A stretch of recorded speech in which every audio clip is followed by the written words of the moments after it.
네, 우리 사랑하는 성도님들, 오늘 3부 예배는 2026년 새해 신년 리더십 세미나 두 번째 시간으로 함께하고 있습니다. 특별히 은혜교구 헌신 예배로도 우리 함께 하나님께 귀한 열매를 올려드리고 있습니다. 먼저는 오늘 예배 인도와 그리고 기도와 그리고 은혜로운 특송, 성경 봉독까지 이 귀한 헌신을 준비해 주신 우리 은혜교구 귀한 식구들께 진심으로 감사의 말씀 드립니다. 더불어서 오늘 오후 예배에 나오신 우리 존귀한 성도님들을 주님의 이름으로 환영하고 또 축복합니다.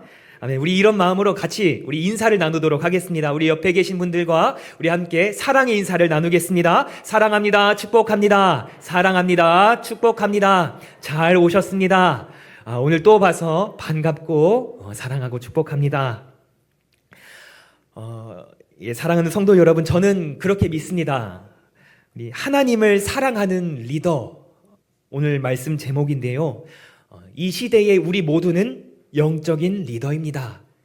어떤 직분을 맡았든지 간에 예수님을 믿는 우리는 이 시대의 영적인 리더입니다. 그런데 영적인 리더로서 가장 필요한 덕목은 단연코 사랑이라고 저는 믿습니다. 그 누구도 부정할 수 없는 사실일 것입니다. 교회를 섬기고 또 삶의 모범이 되며 세상에 복음을 전하며 그리고 무엇보다 지금 이 모습처럼 교회 공동체 안에서 맡은 직분을 잘 감당하며 나아갈 때에 사랑이 없으면 헛된 것이다. 사랑이 없으면 아무 소용 없는 것이다. 말씀에서도 증거하고 있습니다. 우리는 이미 너무 잘 알고 있는 사실입니다. 사랑이 없으면 다 헛된 것이구나. 그런데 세상 사람들도 사실 잘 사랑합니다. 어떤 조직에서는요, 인사말을 사랑합니다 라고 회사나 어떤 조직에서 통일시켜서 매일같이 이렇게 서로 사랑의 인사를 나누고 또 심지어는 봉사단체에 주저없이 뛰어들며 어떻게 보면 우리 교회가 좀 뭔가 뜨끔할 정도로 가서 배워야 할 정도로 사랑을 잘 실천하는 세상의 조직들도 물론 있을 것입니다. 그런데 우리에게는요, 이 세상과는 구별된 분명한 차이가 있습니다. 무엇이냐면 우리는 하나님을 사랑하는 공동체입니다. 하나님은 사랑 그 자체이시고요, 또 심지어는 사랑을 창조하신 분이 하나님이 아니실까, 이런 믿음도 있습니다. 이 사랑 그 자체이신 하나님을 우리가 사랑하기 때문에 어찌 보면 진정한 사랑에 우리가 보다 가까이 있지 않을까 생각해 보게 되었습니다. 그래서 저는 믿습니다. 이 세상에 예수님을 믿는 영적인 리더로서, 그리고 우리 성도님들처럼 교회에서 귀한 직분을 감당하시는 우리 직분을 맡은 자로서 무엇이 먼저일까? 가장 먼저는 하나님을 향한 사랑이 바로 세워져 있다면 그 하나님을 향한 그 사랑을 통해 세상을 품게 될 것이고, 또 하나님을 향한 그 사랑을 통해 우리 서로를 섬기게 될 것이며, 지금 맡으신 그 사역들, 귀한 직분들을 하나님을 향한 그 사랑을 통해 잘 감당하게 되리라 저는 믿습니다. 우리 사랑하는 3부 예배자 여러분, 내가 누군가를 사랑한다면 그 사람이 사랑하고 그 사랑이 아끼는 것을 나도 같이 아끼고 또 좋아할 줄 알아야 할 줄로 저는 믿습니다. 무엇이냐면, 예를 들어서 사랑하는 가족이 아끼는 물건이 있다. 그러면 나에게도 그 물건은 소중한 물건이 됩니다. 예를 들어 볼까요? 어느 한 중년 남성에게 아끼는 손목시계가 하나가 있었습니다. 알고 보니까 왜 이 남자가 이 아끼는 손목시계를 아낄까? 그 손목시계는 나이가 많이 들어서 세상을 떠난 아버지가 그 중년 남성에게 남기고 간 유품이었습니다. 그 남성은 아버지가 남기고 가신 그 유품을 소중히 여겼습니다. 근데 사실 그 손목시계는 그 중년 남성에게는 사이즈도 잘 맞지 않고 디자인도 취향에 잘 맞지 않고 심지어 너무 오래돼서 시간도 잘 맞지 않아서 볼품없는 그런 시계였지만은 그래도 그 남자에게 손목시계는 너무너무 소중하고 아끼는 시계였습니다. 매일같이 차고 다녔습니다. 그 남자에게는 어린 아들이 있었습니다. 한 초등학생쯤 되는 아들이었는데 이 어린 나이인데도 불구하고 어느 정도는 알았던 것 같아요. 이 아빠가 매일같이 이 시계를 차고 다니고 뭔가 아끼는 것 같아서 이 아들, 초등학생쯤 되는 그 아들도 아빠가 차고 다니는 그 손목시계를 아꼈습니다. 소중히 다뤘던 것이죠. 왜냐하면 내 아빠가 이 시계를 정말 정말 좋아하고 아낀다는 것을 알았기 때문입니다. 그래서 그 아이는 집에서 막 공놀이를 하고 뛰어놀고 또 열심히 막 놀 때에 만약에 아빠의 그 손목시계가 선반 위에 놓여 있다면 그 선반 주변에는 다니지 않고 조심조심히 혹여나 시계가 떨어질까 조심히 했고요. 심지어는 아빠의 시계가 다른 곳에 놓여 있다면 조심히 주워서 다시 안전한 자리에 올려두기도 했습니다. 어린 아이인데도 말이죠. 아빠가 매일같이 차고 다니시며 소중히 여겼던 시계였기 때문에 그 어린 아들도 그 시계를 조심히 아꼈던 것입니다. 여러분, 그 손목시계는 보통 시계였을까요? 보통 시계가 아니었습니다. 세상을 떠난 아버지가 아들에게 남긴 시계였고 그 아들에게 있어서는 아버지를 여전히 기억하고 사랑하는 그 마음이 담긴 시계였습니다. 그리고 그 손목시계에는 어린 아들이 아빠가 매일같이 차고 다녀서 그 아빠를 사랑하기 때문에 그 시계를 함께 좋아하고 아꼈던 어린 아이들의 마음도 그 시계에 담겨져 있던 것입니다. 설령 그 시계가 낡고 볼품없고 내 손목에는 잘 맞지 않고 디자인도 그닥 내 마음에 들지 않고 취향에도 별로지만 그럼에도 불구하고 그 손목시계는 너무너무 소중하고 사랑스럽고 아껴야 하는 물건이었습니다. 이처럼 사랑하는 사람이 좋아하는 것이 있다면 나도 그것을 좋아할 줄 알아야 합니다. 그것이 사랑의 방법일 것입니다. 설령 그것이 나와 잘 맞지 않더라도 말입니다. 꼭 알맞지는 않더라도 내 취향과는 다르더라도 그럼에도 그것을 좋아하게 되는 그런 기적의 역사, 놀라운 역사가 저는 사랑이라고 믿습니다. 그저 그 사람이 좋아한다는 그 이유 하나만으로도 함께 좋아할 수 있는 것입니다. 자, 그러면 성도 여러분, 우리가 하나님을 사랑한다면 하나님께서 아끼시는 것을 우리도 아끼는 것이 당연하지 않겠습니까? 하나님이 좋아하시는 것을 우리도 좋아하는 것이 마땅합니다. 설령 그것이 때로는 내 뜻과 다르고 설령 그것이 내 마음과 다르더라도 우리는 그저 하나님이 사랑하시기 때문에 우리도 사랑해야 합니다. 바로 여기서부터 이 세상과 우리의 그 구별된 그 사랑의 진가가 발휘된다고 생각합니다. 오늘 요나서 말씀을 우리에게 허락해 주셨습니다. 요나서의 말씀, 하나님의 그 마음, 하나님을 잘 알면서도 하나님의 뜻에 대해서 못마땅히 여기며 시험에 빠져버린 인물이 등장하고 있습니다. 누굴까요? 잘 아시겠지만 요나입니다. 요나 이야기 너무 잘 아시죠? 친근합니다. 하나님께서 요나에게 명령을 내리셨습니다. 어떤 명령이었죠? 너는 니느웨로 가서 심판의 말씀을 전하라 라는 명령을 하나님께 듣게 됩니다. 그런데 요나는 하나님의 그 명령을 싫어합니다. 심지어 명령을 피하기 위해서 도망까지 갑니다.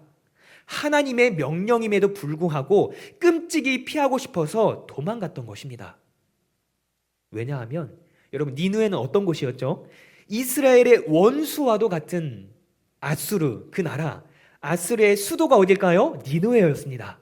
그래서 성경의 니느웨라는 표현이 때로는 앗수르 그 자체를 상징하기도 합니다. 정리하자면 요나는요, 하나님께 한 가지 명령을 전해받았는데 그것은 이 앗수르, 원수와도 같은 그 앗수르에게 가서 심판의 말씀을 전하라 라는 명령이었고, 그 명령이 너무 싫어서 요나는 하나님을 피해 달아났던 것입니다. 한번 생각해 볼까요? 왜 요나는 그 명령을 지키기 싫었을까요? 왜냐하면 말씀에도 나와 있습니다. 요나는 하나님이 어떤 분이신지 잘 알았기 때문입니다. 잘 이해가 안 될 수는 있는데 한번 말씀을 볼까요? 요나서 4장 1절에서 3절 말씀을 제가 다시 한번 천천히 읽어드리도록 하겠습니다. 요나 4장 1절에서 3절 오늘 본문 말씀이 속해 있는데요, 우리 천천히 읽어드리겠습니다. 혹시 성경을 찾아보셔도 좋겠습니다. 요나서 4장 1절에서 3절 말씀. 요나가 매우 싫어하고 성내며 여호와께 기도하여 이르되 여호와여, 내가 고국에 있을 때에 이러하겠다고 말씀하지 아니하였나이까? 그러므로 내가 빨리 다시스로 도망하였사오니 주께서는 은혜로우시며 자비로우시며 노하기를 더디하시며 인애가 크시사 뜻을 돌이켜 재앙을 내리지 아니하시는 하나님이신 줄을 내가 알았음이니이다. 여호와여, 원하건대 이제 내 생명을 거두어 가소서. 사는 것보다 죽는 것이 내게 나음이니이다 하니. 여러분, 이해가 되십니까? 요나는 이미 스스로 고백했습니다. 하나님은요, 은혜로우시고 자비로우시고 그 노하기를 더디하시는 하나님이시기 때문에 분명히 그 뜻을 회개한다면 그 뜻을 돌이켜서 심판을 내리지 아니하시고 구원하실 하나님이시기 때문에 나는 이 명령을 지킬 수 없습니다 라는 요나의 마음이었습니다. 뭐 이런 생각이었죠. 내가 지금 하나님의 명령을 지켜서 이 니느웨에 가서 이 하나님의 심판의 말씀을 그대로 전한다 하자. 만약에 그런다면 그 니느웨 사람들이 혹여나 이 심판의 말씀을 듣고 아차 싶어서 큰일 났다. 그때에 니느웨 사람들이 회개를 하고 하나님께 용서를 구하게 된다면 분명 하나님은 이 앗수르, 그 니느웨를 용서하실 것이 아닌가, 그 심판을 거두실 것이 아닌가. 그럴 순 없지. 우리 이스라엘의 원수인데 나는 차마 그것을 눈뜨고 볼 수 없어 라는 요나의 마음입니다. 니느웨가 하나님께 용서받을까 봐, 심판받을까 봐, 심판받지 않고 회개할까 봐, 구원받을까 봐 명령을 피해 달아납니다. 우리가 이 말씀을 보면서 요나에 대해서 느낄 때에는 이해가 안 갑니다. 왜냐하면 먼저 무슨 고백을 했죠? 스스로 먼저 하나님에 대해서 고백했습니다. 하나님은 자비로우시고 하나님은 은혜로우시고 인애로우시기 때문에 이렇게 하나님을 고백했는데 하나님을 그렇게 잘 알면서 정작 본인은 어떻죠? 용서하지 못하고 심지어 하나님께서 구원을 전하고 싶어 하시는데 다 알면서도 그 구원을 본인이 막아서는 하나님의 뜻을 외면하는 모습을 발견하게 됩니다. 참 이해가 안 되고 어떻게 이런 요나가 될 수 있을까? 그런데 사실 여러분, 저도 그렇지만 어떻게 보면 이 오늘을 살아가는 우리들에게도 참 깊은 찔림을 주는 그런 말씀이 아닐까 묵상해 보게 되었습니다. 원수를 용서하는 거 가장 어려운 일 중에 하나일 겁니다. 근데 심지어 용서를 하는 것 말고도 원수를 사랑하는 거 인간으로서 가능한 일일지 모르겠습니다. 그래서 원수에게 복음을 전하는 거 정말 우리에게는 어려운 일일 것입니다. 그런데 하나님께서는 그러한 요나를 붙잡으셨습니다. 그냥 한두 번 붙잡은 것도 아니고 끝까지 붙잡으셨습니다. 끈질기게 돌아오라. 때로는 바다에 빠뜨리시고 물고기로 건져내시고 그런 귀한 역사를 통해서 요나를 설득하고 또 설득하고 끈질기 붙잡으면서 결국에는 요나가 니느웨에 가서 심판의 말씀을 전할 수 있도록 인도해 주셨습니다. 하나님의 이런 끈질김으로 인하여서 요나는 아직은 썩 내키지는 않지만 어쩔 수 없이 니느웨에 가서 말씀을 전하게 되었습니다. 그러니 정말 요나가 예상했던 것처럼 어떻게 됐을까요? 니느웨 사람들은 그 심판의 말씀을 듣고 경외의 마음이 생기고 하나님께 용서를 구해서 니느웨는 구원을 받게 되었습니다. 하나님의 심판이 거두어진 것이었습니다. 어떤 역사죠? 하나님께서 요나를 통해 구원을 이루셨습니다. 그런데 구원의 통로가 되었던 요나는 반응이 좀 이상합니다. 방금 읽은 1절부터 3절까지의 말씀을 제가 이번에는 세번역 성경으로 다시 한번 읽어드리겠습니다. 좀 더 이해하기 쉬운 세번역 성경인데 예, 감사합니다. 우리 1절부터 4절까지 읽어보겠습니다. 3절 말고 4절까지 제가 세번역 성경 읽어드릴 때에 구원의 통로가 된 요나가 어떤 반응이었는지 다시 한번 상상해보며 묵상해보았으면 좋겠습니다. 제가 읽겠습니다. 요나는 이 일이 매우 못마땅하여 화가 났다. 그는 주님께 기도하며 아뢰었다. 주님, 내가 고국에 있을 때에 이렇게 될 것이라고 이미 말씀드리지 않았습니까?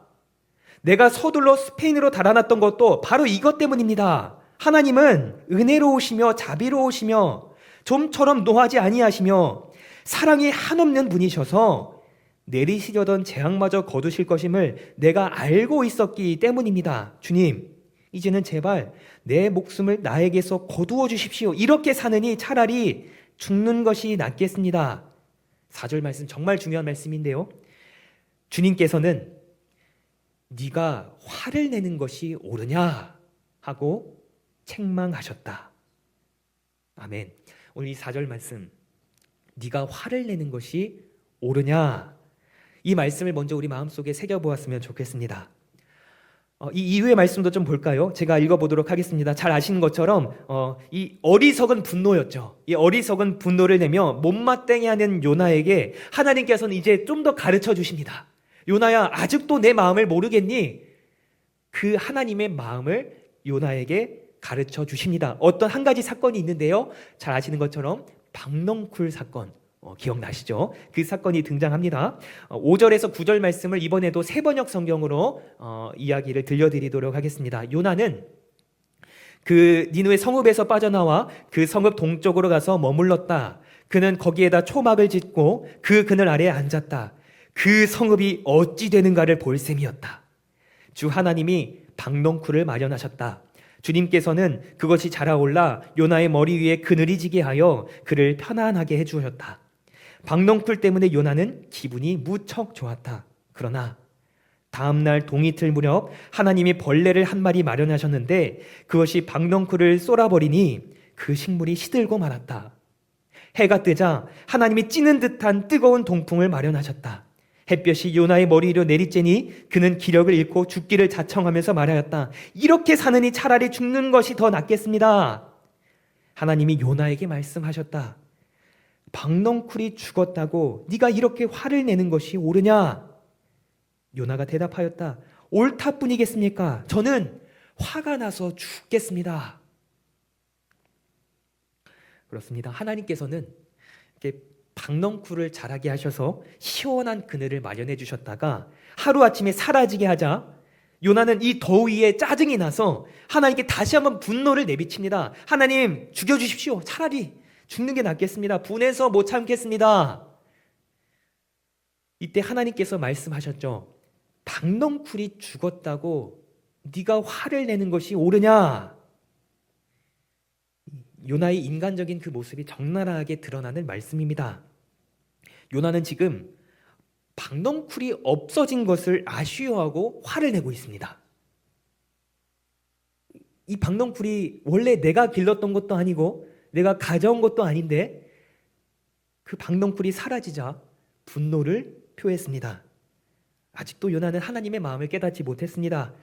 하나님은 어떤 분이시죠? 이 세상을 창조하시며 이 창조하실 때 어떠셨죠? 보시기에 참 좋았더라. 이 창조된 세상을 정말 좋아하시고 사랑하셨던 하나님께서 니느웨의 그 무고한 가축들, 니느웨의 그 무고한 사람들이 만약에 심판을 받아 죽게 되면 얼마나 안타까워하실지, 구원을 하지 못한다면 얼마나 안타까워하실지 요나는 지금 여전히 공감하고 있지 못했던 것입니다. 그래서 이어지는 말씀에 오늘 마지막 말씀인데요. 이런 박넝쿨의 사건을 통해 보이신 하나님의 가르침이 등장하고 있습니다. 오늘 본문 말씀인데 제가 마지막으로 세번역 성경으로 읽어드리겠습니다. 10절에서 11절 말씀인데요. 세번역 성경입니다. 하나님께서 말씀하셨다. 네가 수고하지도 않았고 네가 키운 것도 아니며 그저 하룻밤 사이에 자라났다가 하룻밤 사이에 죽어버린 이 식물을 네가 그처럼 아까워하는데 하물며 좌우를 가릴지를 모르는 사람들이 12만 명도 더 되고 짐승들도 수없이 많은 이 큰 성읍 니느웨를 어찌 내가 아끼지 않겠느냐. 아멘. 이 말씀을 통해 우리는 하나님을 발견합니다. 이 세상을, 사람을 아끼시고 사랑하시는 하나님, 우리 먼저 이 말씀을 통해 발견할 수 있어야 합니다. 하나님께서는 세상을 향한 그 사랑으로 말미암아, 피조물들을 향한 그 무한하신 사랑으로 말미암아 설령 이스라엘의 원수가 되었든 그러한 니느웨에게도 구원받을 기회를 주고자 하시는 그 하나님의 마음이 말씀에서 느껴지고 있습니다. 그런데 요나는 어떻습니까? 원수 니느웨를 향한 복수에 눈이 멀어서 그들이 심판받기만 한다면은 수많은 무지한 사람들, 그 가축들, 그런 생명들, 하나님이 창조하신 것들, 그 정도는 아무것도 아니었습니다. 무자비하지요. 하나님과 다른 마음인 것 같습니다. 하나님의 뜻과 분명히 달랐습니다.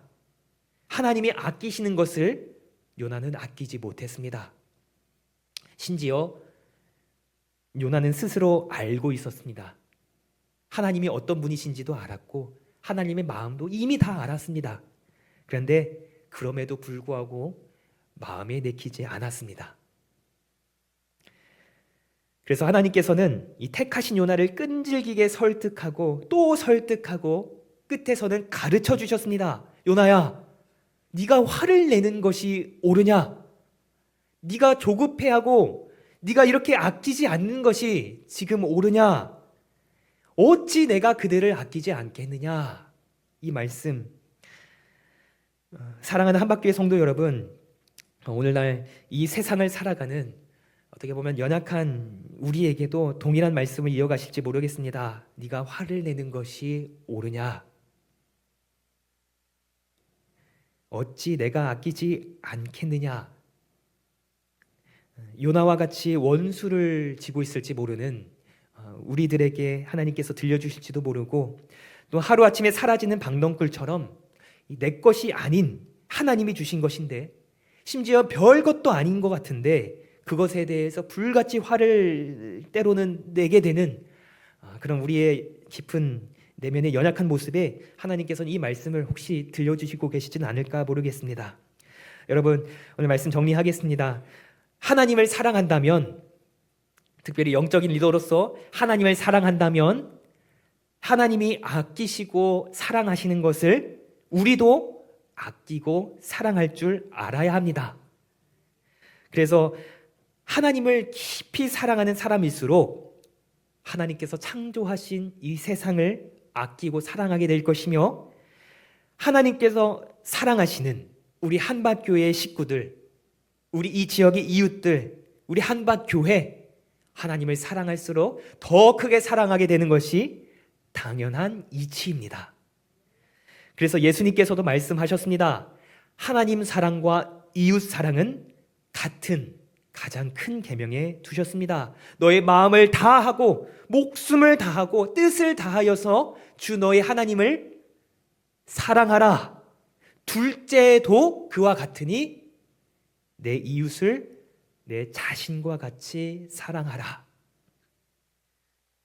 심지어 예수님의 가르침에 힘입은 예수님을 영접한 사도 요한, 인생이 완전히 바뀌게 된 분노에서 자비로, 죽음을 해서 생명을 구함으로 인생이 180도 바뀐 사도 요한도 예수님의 그 말씀을 마음에 깊이 새기며 이와 같이 선포했습니다. 요한일서 4장 11절 말씀인데요, 이렇게 기록되어 있습니다. 이 말씀은 같이 한번 읽어보았으면 좋겠습니다. 같이 읽겠습니다. 시작. 사랑하는 자들아, 하나님이 이같이 우리를 사랑하셨은즉 우리도 서로 사랑하는 것이 마땅하도다. 아멘. 이 말씀이 우리 한박교회 마음의 중심에 깊이 새겨졌으면 좋겠습니다. 그러면서 명하셨죠? 땅끝까지 복음을 전하라. 왜 이런 명령을 주셨을까요? 왜 이런 복음의 사명을 우리에게 허락하셨을까요? 논리적으로도 확실합니다. 왜냐하면 하나님께서 우리를 사랑하셨기 때문에 우리도 하나님을 사랑하고 하나님이 사랑하시는 우리 서로를 사랑하는 것이 마땅하다. 근데 그 사랑의 가장 큰 결과물이 무엇이었죠? 우리를 향한 사랑의 가장 큰 결과물은 바로 예수님입니다.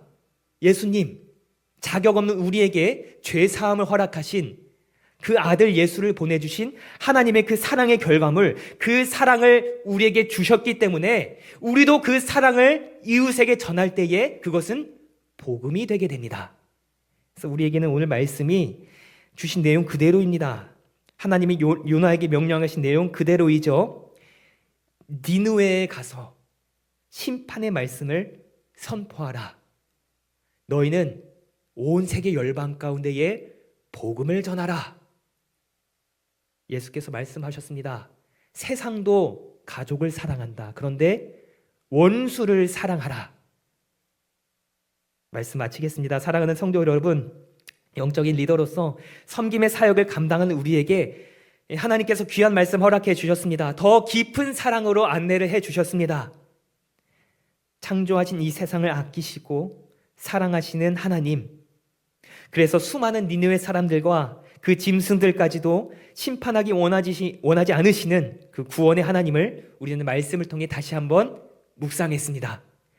그래서 하나님을 사랑한다면 하나님께서 무엇을 사랑하시고 아끼시는지 우리는 기억하고 귀담아 들을 필요가 있습니다. 설령 그것이 혹은 그 사람이 내 뜻과 다르고 내 마음의 원수와도 같을지라도, 나를 핍박할지라도, 하나님께서 내가 무엇을 사랑하고 무엇을 아끼시기 원하신지 안다면, 정말 하나님을 깊이 사랑한다면 그 누구도, 그 어떤 공동체도 어느 곳에든지 그 사랑의 사역을, 그 영적 리더로서의 사명을 잘 감당하게 되리라 저는 믿습니다.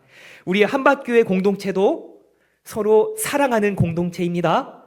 아멘. 왜냐하면 우리 한밭교회는 하나님을 사랑하는 공동체이기 때문입니다. 그래서 이 좋은 날에 하나님을 더욱더 깊이 사랑하기에 힘쓰며 그 사랑을 통해 그 사랑이 깊어지면 깊어질수록 하나님의 뜻과 우리의 뜻이 맞닿아지기를 간절히 축복합니다. 그 리더로서의 사명, 오늘 두 번째 시간이었는데요. 하나님의 사랑으로, 하나님을 향한 그 사랑으로 잘 감당하게 되는 우리 모든 산부 예배자들 다 되시기를 간절히 축복드립니다. 아멘. 우리 함께 기도하겠습니다.